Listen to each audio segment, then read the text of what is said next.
আমরা কাঁচা আমের মোরব্বা বানাবো বাচ্চা কাচ্চার খাওয়ার জন্য। বাইরের ওই প্রসেসড গুলো না খাওয়ার থেকে বাসায় বানানোই বেটার। সো এখানে 3 কেজি আম আছে, এখান থেকে 1.5 কেজি নিয়ে আমরা হচ্ছে মোরব্বা বানাবো। আর এই মোরব্বাগুলো একটু কালারফুল করব যাতে হচ্ছে বাচ্চারা খেতেও পছন্দ করে, দেখতেও ভালো লাগে। ওকে, আমরা এখন ধোয়া ফালা করে কাটাকাটি করব। আসসালামু আলাইকুম ভাইয়েরা বোনেরা। আচ্ছা, এখন আমরা আমেগুলো কাটি নিলাম। এখন কি করব? আচ্ছা, এখন হইতেছে ইয়া দিয়ে পোক করা শুরু করব। ফেসবুকের পোক না, এই পোক হইতেছে কাটা চামিচ দিয়ে পোক করা। আমাদের মোরব্বাটা একটু ডিফারেন্ট হবে, লম্বা লম্বা টাইপের আর কি। কালারফুল মোরব্বা করব, বাচ্চারা যাতে সব করে খায়। টক মিষ্টি ঝাল ঝাল না, মোরব্বা ঝাল হয় না। ম্যাচ করে দিলাম আর কি, তুমি টক মিষ্টি কইলাম, ঝাল ঝাল বললাম। এই সেম প্রসিডিউরে জারকও দেওয়া যাবে, আমের জারক। শেষ। এরকম করে একদম ঠিক চাল কুমড়া মোরব্বা যেরকম করে সেরকম করে আমরা সবগুলা করে তারপরে আমরা এটা ভিজাবো খাবার সোডা আর ভিনেগারে। আমরা এগুলো শেষ করি। দেখেন গাইস, আমাদের সবগুলা পোক করা হয়ে গেছে, সবাইকে পোক করে দিছি। আমের আটির যে শক্ত অংশ ওই পর্যন্ত যাইতে হবে আটা চামচটা।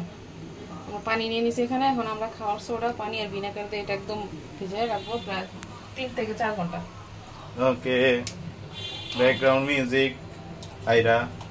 ভিনেগার দিলাম 1/2 কাপের মতন, খাওয়ার সোডা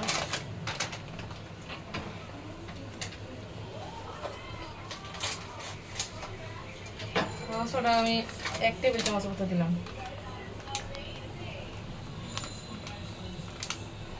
আমাদের এখানে প্রায় 2 কেজির উপরে আম।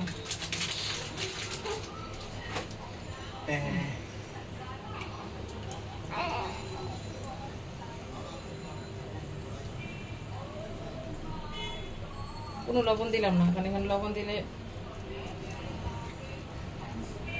আমগুলো বেশি নরম হয়ে যাবে।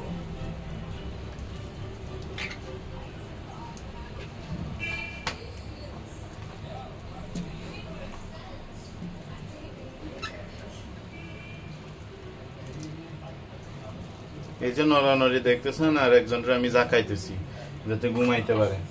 ঘুমায় না, কিছু না।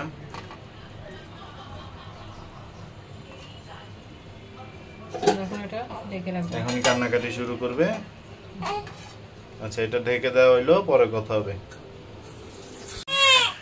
এই যে দেখেন আমাদের আমগুলা আমার কষ বেশি দেখে কালো হয়ে গেছে। আমরা পানিটা ফেলাই দিয়ে এখন চুলায় দিব।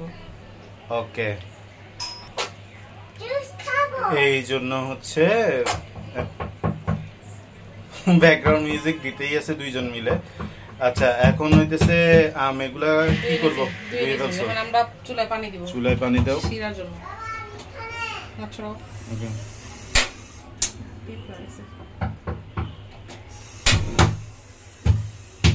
বললাম যে শুরু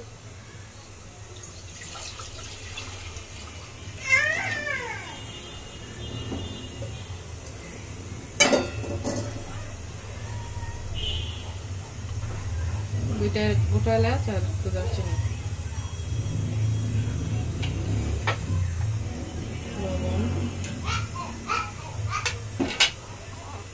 চিনিটা দিয়ে দিব। কারণ এটা আস্তে আস্তে আমরা 2 রকম চিনি নিয়েছি, লাল চিনি সাদা চিনি। এখন এটা বলক আসা পর্যন্ত আমরা অপেক্ষা করব। আমাদের পানি বয়েল হয়ে গেছে। এখন আমরা আমগুলো দিয়ে দেব। এই আম সিদ্ধ হবে, শিরাটাও ঘন হবে। ওকে, বিসমিল্লাহ। আমগুলো দিয়ে দিয়েছে। আমরা যদি মনে করি যে হ্যাঁ চিনি কম লাগতেছে বা শিরা ঘন হইতেছে না, আঠা আঠা হইতেছে না, তাহলে আমরা চিনি অ্যাড করতে পারবো। Okay, too much sugar will what do you call, too much sugar will destroy the taste and health and body and mind and soul.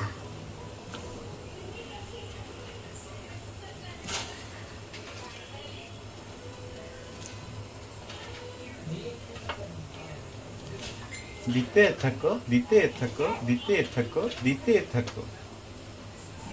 হয়ে গেল, হয়ে গেল না? এটা নরম হয়ে আসবে, নরম হয়ে নিচে দিকে চলে যাবে। ওকে, ওকে, KO, পারফেক্ট। সবগুলো ভিজিয়ে দিতেছি, আস্তে আস্তে সিদ্ধ হোক। আর এখানে একটা জিনিস দেখাও, আমরা যে কালারফুল সে কোনটা, একটা গ্রিন কালার, একটা হচ্ছে ইয়েলো কালার, দুটো বাচ্চারা খায়। ওকে,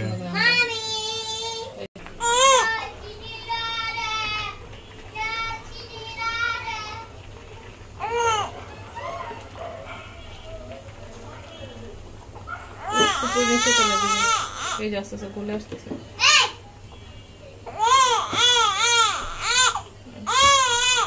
মোরব্বা প্রায় হয়ে আসছে, আমরা হাফ করে ফেলবো।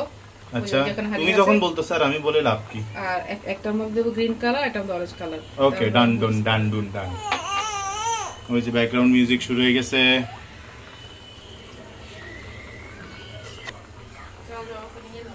আমরা ওই যে হাফ হাফ করে ফেলছি, অরেঞ্জ কালার দেবো যাতে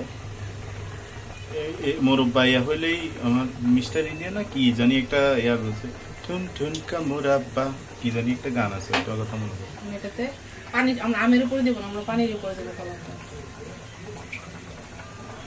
বাচ্চাদের খাওয়ানোর জন্য। Food colour is bad for health, for babies. এগুলো এডিবল, এগুলো কেকের।